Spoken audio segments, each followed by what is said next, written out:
This is one of those places that changed everything. Ebbw Vale, 20% child poverty, the highest in Wales. The town centre suggests a place that has run out of answers, or at least it hasn't been given any hope.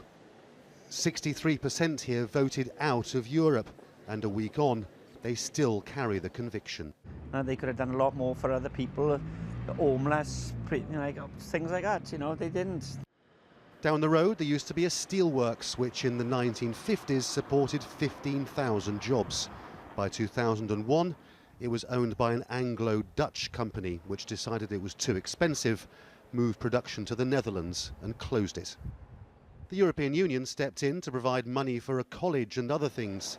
500 jobs, but nothing like enough to stop the poverty which has overwhelmed the town.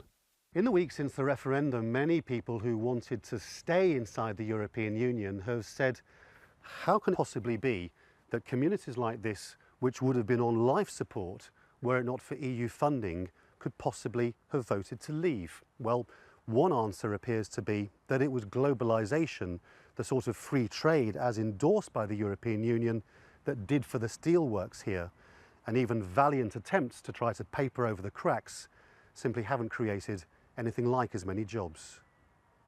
Business leaders now have no choice but to urge the UK government to match the funding. We're trying to get some certainty, keep the business as usual working, whilst also informing those that are going to enter into discussions what do we need from this region and how to best shape it for our benefit.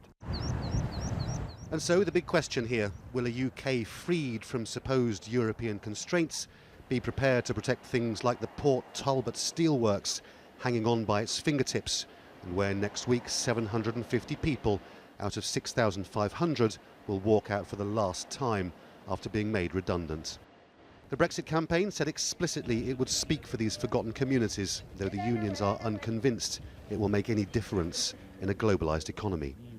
If we're outside the EU, do I believe that the government will do what they say they're going to do? And those 5 promises that we asked for, will we get them? Personally, I haven't got a lot of faith in any government. You don't sound like you do, no. No, I don't. So the greatest fear now is this. The EU may not have been perfect, but it stopped places collapsing entirely. If the money cannot be found to replace its contribution, then places like this really are on a road to nowhere.